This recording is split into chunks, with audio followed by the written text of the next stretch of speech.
नमस्कार दोस्तों, आप सभी का आपके अपने संस्कृत वेदांत परिवार में सभी का बहुत बहुत स्वागत है और अभिनंदन करते हैं। आप जल्दी से जल्दी जुड़ जाइए, सभी मित्रों के लिए लिंक को शेयर कीजिए, क्योंकि जो हमारा क्लास चल रहा है उस क्लास में एक विशेष टॉपिक है संज्ञाओं से संबंधित। जो संज्ञाएं विशेष करके हमें प्रत्येक प्रकरण में कार्य करते हैं या प्रत्येक प्रकरण में हमें काम आती हैं। यदि हमें पता नहीं होगा किसकी कौन सी संज्ञा है तो कैसे काम चलेगा। इसलिए ये भी सीखना हमें ज़रूरी होता है। विशेष करके यदि हम संधि पढ़ते हैं तो संधि से पहले हमें संज्ञा प्रकरण सीखना पड़ेगा। आपका जो क्लास स्पेशल चल रहा है वो आपका यूपी टेट, सुपर टेट और सी टेट के लिए है। तो जो आपके परिवार में, आपके रिलेशन में जो भी तैयारी कर रहे हैं उनके लिए आप इसका लिंक शेयर कर दीजिए, जिससे कि सभी उसका लाभ उठा सकें। तो बात हमारी संज्ञाओं पे चल रही थी दोस्तों, और संज्ञाओं में हमारे 3-4 सूत्र हो भी चुके, जिसमें हमने सबसे पहले सूत्र वृद्ध्रादेश पढ़ा, अधेन गुणा पढ़ा, उसके बाद में हमने हलो अनंतरा संयोगा पढ़ा। तो आप समझ रहे हैं, देखिए लिखा हुआ भी है यहाँ पर, इससे पहले की क्लास है उस क्लास में हलो अनंतरा संयोगा लिखा हुआ भी है। इसका एक बार रिवीजन कर देता हूँ। देखिए यहाँ पे लिखा हुआ है हलो अनंतरः संयोगा। तो अनंतर का तात्पर्य या मध्य बीच से होता है। कहा हलो का तात्पर्य है हल, कि जो व्यंजनों का संयोग होता है, ओनली जिसमें व्यंजनों का संयोग होता है, अर्थात उसमें कोई स्वर का कोई व्यवधान ना हो, कोई उसके बीच में कोई स्वर ना आया हो, तो वहाँ पर जो संयोग होता है वही क्या कहा जाता है, उसे संयोग कहा जाता है। सॉरी, यानी कि जिसमें कोई, जिन हलों के बीच में कोई स्वर ना आए तो उन व्यंजनों को क्या संयोग कहा जाता है। अब देखिए उनका जो योग होता है वही हमारा क्या है, हलो अनंतरा संयोगा। तो कहा कि भाई पूछा जाता है हलो अनंतरा डॉट डॉट डॉट कर दिया जाएगा और पूछ लिया जाएगा इसका क्या भरेंगे, तो संयोग करके भरेंगे। इससे पहले दोस्तों मैंने आपके लिए कुछ अनुबंध से संबंधित प्रश्न बताया था। हमने कहा जो हमारे अनुबंध, सबसे पहले हमने साधन बताए थे आपके लिए, कि जो साधन हैं वो हमारे कितने हैं। साधन महर्षि पाणिनि ने जो साधन बताए वो हमारे 5 थे। क्या थे? 5 थे। कितने? 5। उन 5 साधनों में हमने क्या देखा, सबसे पहले प्रत्याहार देखा 1 नंबर पे, दूसरे पे हमने अनुबंध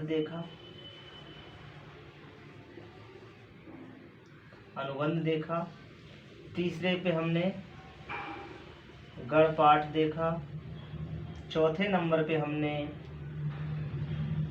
संज्ञाएं देखा या संज्ञा देखा, और 5वें नंबर पे हमने अनुवृत्ति देखा था। तो देखिए जब इन्होंने 5 साधनों में बांट दिया दोस्तों, तो वहां पे थोड़ा सा हमारे बताने का तात्पर्य था, इससे पहले हमने आपको बताया था अनुबंध। अनुबंध में हमने आपसे कह दिया था कि जो विशेष संधियों में, जैसे जो हमने समास बताया था कि विशेष समासों में जो हम अनुबंध कह देते हैं या उनमें बांध दिया जाता है। कहने का तात्पर्य वहाँ पे था कि जैसे हम ऊपर से, जैसे जो सामासिक पद हम बनाते हैं, उस सामासिक पद को बनाते हुए विभिन्न प्रकार के सूत्र लगते आते हैं, तो उसमें क्या करते हैं हम, वहाँ पर लोप, इत संज्ञा या इत्यादि जो हम कहते चले आते हैं, तो वही क्या होता है, वही हमारा अनुबंध होता है। तो वहाँ थोड़ा सा लोप कहने का थोड़ा मिस्टेक हो गया था। तो कहने का तात्पर्य यह है कि जो हम इत होते हैं, जिन वर्णों की इत संज्ञा होती है, वो वर्ण जहाँ पर देखते हैं कि कहीं कोई प्रत्यय आ गया तो उसमें इत संज्ञा कर दिया। जैसे आप देखते हैं शरऊ पूरा देखते हैं तो वहाँ केवल ऐसे लिख देंगे अनुबंध। कहने का तात्पर्य जैसे शाह है, शुरू से शाह हो गया, शाह का रू हो गया, रू का रा हो गया, फिर रा का विसर्ग हो गया, या फिर कुछ और हमने कर दिया। तो जब आवश्यकता पड़ती है तो विसर्ग कर देते हैं, नहीं तो हम रा का रा रख देते हैं। जैसी कंडीशन होती है फॉलो, उसी को हम करते हैं। तो ये सब प्रक्रिया ना कह के यदि हम वहाँ अनुबंध कह दें तब भी हमारा वहाँ पे काम चल जाता है, यदि हम व्याकरण में जानते हैं तब कि अनुबंध क्या होता है। तो उसमें जो अनुबंध है, अब अनुबंध में हमारे 6 प्रकार के सूत्र आ जाते हैं। अनुबंध में हमारे 6 प्रकार के सूत्र आ जाते हैं। जैसे आपका हलंत्यम हो गया, उपदेशे अजम नासिक इति हो गया, आदिर ऐ टुडवा हो गया, शा प्रत्यक्ष हो गया, चूटू हो गया, लाशा को तद्दते हो गया। इस प्रकार के ये 6 सूत्र हैं, जो 6 सूत्र हमारे अनुबंध में बताए गए हैं। तो जिन मित्रों ने इससे पहले की अगर वीडियो देखी है तो उसको एक बार पुनः मैंने इसीलिए रिवीजन किया। मैंने कहा कहीं आप लोग इसमें न भ्रम में रहे कि अनुबंध कह दिया कि उसमें जोड़ दिया गया, बांध दिया गया। कहने का भाव वहाँ पे यही था कि जैसे मैंने खुद इसको फील किया, मैंने कहा क्यों ना उसको थोड़ा सा एक्सप्लेन और किया जाए, जिससे कि आप समझ पाएँ कि अनुबंध आखिर होता क्या है। तो अनुबंध एक प्रकार का हमारा इत संज्ञक होता है। हलंत्यम जो वर्ण हमारे होते हैं, जो अक्षर इत होते हैं, उन्हीं को हम अनुबंध कह देते हैं। कहने का तात्पर्य यहाँ पर इन अनुबंधों से था, जो वर्ण हमारे ये अक्षर जो होते हैं इत होते हैं। बाकी आप समझ रहे हैं, प्रत्याहार बता ही दिया था कि प्रत्याहार जिनमें हम संक्षिप्तीकरण कर देते हैं प्रत्याहार बना के। गढ़ पाठ में किसी जिसमें जैसे हमने कहा उसमें जैसे भवादि गढ़ है तो भवादि गढ़ में कितनी धातुएं 1035 हैं। तो 1035 धातुओं में यदि हमने देखा तो 1035 हमें लिखने की आवश्यकता नहीं पड़ी, सीधे भवादि गढ़ यानी भू आदि गढ़ कह दिया तो हमारा 1035 से काम चल गया कि उसी में समझ लिया इसमें धातुएं हमारी आती हैं। संज्ञा जो चली रही है, अनुवृत्ति का तात्पर्य है जिन सूत्रों की हम अनुवृत्ति कर लेते हैं। जो भी हम समास कर रहे हों, संधि कर रहे हों, महर्षि पाणिनि ने जो पहले सूत्र दे दिए हैं उन्हीं सूत्रों को हम क्या कर लेते हैं, अध्याहार कर लेते हैं या फिर हम उसकी अनुवृत्ति कर लेते हैं। तो ये 5 साधन हमारे यहाँ पर रहे। उसमें हमारा क्या चल रहा है, संज्ञा। उसमें क्या चल रहा है, संज्ञा चल रहा है। और संज्ञाओं में अब देखेंगे हम अनुनासिक संज्ञा। क्या अनुनासिक संज्ञा। अब देखिए अनुनासिक संज्ञा क्या होती है। अनुनासिक संज्ञा करने वाला सूत्र कौन सा होता है, इसको लिख लेते हैं। तो इसका सूत्र है मुख मुख नासिको, मुख नासिको बचनो बचनो अनुनासिका।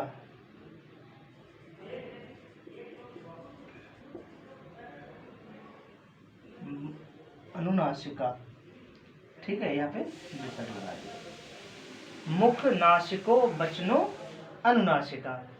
देखिए क्या है, मुख और नासिका। बचनो माने कहा गया हो, वो क्या, अनुनासिक। कहा वे वर्ण या ध्वनि जिसमें मुख और नाक दोनों की सहायता से जिन वर्णों का हम उच्चारण करते हैं, क्या करते हैं, उच्चारण करते हैं। वचन माने वही जो हम बोलते हैं या उच्चारण करते हैं, वो क्या कहलाए जाते हैं, अनुनासिक। यह देखिए लिखा हुआ है, अगर आप समझ पा रहे हो तो कहा कि जो मुख और नाक, जो मुख और नाक यानी कि मुख नासिका लिखा हुआ है, तो और कहा कि वचनों, फिर कहा अनुनासिका। तो कहा यहाँ पर कि जो वर्ण हम मुख और नाक की सहायता से जिन वर्णों का हम उच्चारण करते हैं तो वो वर्ण हमारे क्या कहलाए जाते हैं, अनुनासिक कहलाए जाते हैं। अब अनुनासिक वर्ण जो है हमारे कितने हैं, तो देखिए अनुनासिक वर्ण जो हैं वैसे तो हमारे अगर देखेंगे तो क्या है, 5 है। आपके पंचमा अक्षर जो है वो क्या है, आपके अनुनासिक है। लेकिन कहीं पे अगर आपको कभी स्वर में भी आपको मिल जाएगा, कभी स्वर में भी, जैसे हमने कहा तो ये भी तो हमारा अनुनासिक हो गया। मुख्य रूप से अनुनासिक जो है वर्ण वो आपके पांच ही हैं। लेकिन अगर हम सूत्र के द्वारा माध्यम से बात करेंगे कि सीधे सीधे बात करेंगे कि जिन वर्णों का, उसमें ये नहीं कह दिया कि व्यंजन व्यंजन है, ऐसा कुछ नहीं है। यहाँ पे बात आई थी कि जिन वर्णों का हम उच्चारण करते हैं, जिन वर्णों का यानी कि मुख और नाक दोनों की सहायता से जिन वर्णों का हम उच्चारण करते हैं वो क्या होते हैं, हमारे अनुनासिक होते हैं। तो ऐसी स्थिति में अनुनासिक हमारा ये भी वर्ण आ रहा है। वहाँ कोई ऐसा नहीं स्पेशल दे दिया कि भैया ये पांच ही वर्ण हमारे अनुनासिक होते हैं, ऐसा नहीं है। वो कोई स्वर भी अनुनासिक का हो सकता है। नहीं होगा तो बताइए इसको क्या कहेंगे आप, बताइए इसको केवल क्या स्वर कहेंगे? नहीं, इसको आप अनुनासिक स्वर कहेंगे। तो ऐसे में आप अगर वर्णों को देखेंगे तो आपका वर्ण ऐसे भी आ सकता है, आपका वर्ण काफी ऐसे आ सकता है, ठीक है। फिर आपका अनुनासिक में आपको पता ही है, आपका या, मा, गा, ण, न, यानी कि ये पांच वर्ण हो गए आपके। देखिए 1 2 3 4 5 ये आपके अनुनासिक तो हैं ही, लेकिन साथ में हमारे ये भी वर्ण अनुनासिक कहे जाएंगे। क्यों कहे जाएंगे? क्योंकि इस सूत्र में ये नहीं बताया है केवल व्यंजन ही अनुनासिक होते हैं। भाई कोई सा भी वर्ण हुआ, वर्ण आपके अनुनासिक तभी होंगे जब हम मुख और नाक दोनों की सहायता से जिनका उच्चारण करेंगे, ठीक है। तो आप यहाँ समझ गए होंगे। फिर कहा अनुनासिक, यहीं पे आप निरनुनासिक समझ लीजिए। क्या? निर अनुनासिक। तो कहा निरनुनासिक, जो अनुनासिक ना हो, यानी कि जो अनुनासिक ना हो। अब अनुनासिक कौन सा नहीं होगा? जैसे हमने कह दिया क, ख, ग, घ, च, छ, ज और झ इत्यादि बहुत सारे वर्ण होंगे आगे। तो अब देखिए ये जो वर्ण हैं आपके दिख रहे हैं, ये कोई अनुनासिक नहीं है, बल्कि इन्हें क्या कहेंगे? निरनुनासिक।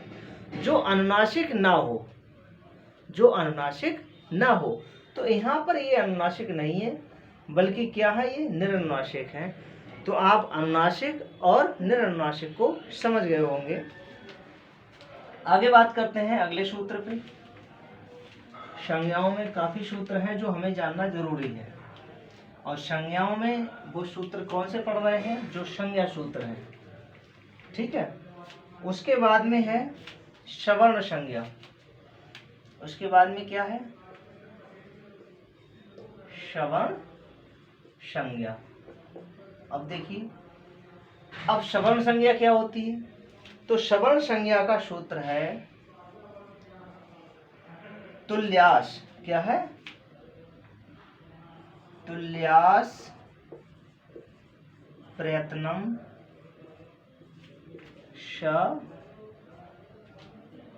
सवर्णम। तुल्यास प्रयत्नम सवर्णम। तुल्यास प्रयत्नम सवर्णम। देखिए अब यहाँ पर सूत्र में बात हुई है, जो सवर्ण संज्ञा करने वाला सूत्र है वो आपका क्या है? तुल्यास प्रयत्नम सवर्णम। तुल्य हो यानी कि क्या हो? समान हो। तुल्य का तात्पर्य यहाँ समान है। अब समान क्या हो? कि प्रयत्न, और वो कैसा हो? सवर्ण हो। सही है, सवर्ण हो। तो कहा कि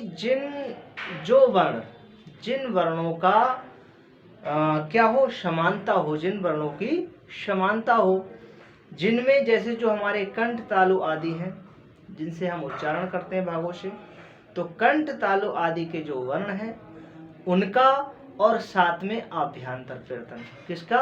आभ्यंतर प्रयत्न का। तो ये समान होना चाहिए। कौन सा? एक तो आपका कंठ तालु इत्यादि, और साथ में अभ्यंतर। प्रयत्न। ठीक है, कंठ तालु इत्यादि और आभ्यंतर प्रयत्न, इन दोनों का क्या हो, समान हो। क्या हो, ये समान हो, तो वहां क्या होती है, श्रवण हो जाती है। क्या, श्रवण। उन्हें क्या कहा जाता है, श्रवण संज्ञा। अब इतना समझे आप। जैसे एक तो कंठ तालु आदि जो वर्ण है हमारे, चाहे वो कंठ के हों चाहे तालु के हों, चाहे हमारे जैसे कि मूर्धा के हों, चाहे कंठ के हो, चाहे तालु के हों, चाहे मूर्धा के हो, चाहे ओष्ठ के हों, यानी कि विभिन्न प्रकार के जो स्थान है, 8 स्थान की बात हुई है यहाँ पर कंठ तालु इत्यादि से, वो हो और साथ में आभ्यंतर प्रयत्न हो, तो इनका क्या हो, समानता होनी चाहिए। तो वहां पर हम क्या कर देते हैं, श्रवण संज्ञा कर देते हैं। जैसे हम किसी संधि के माध्यम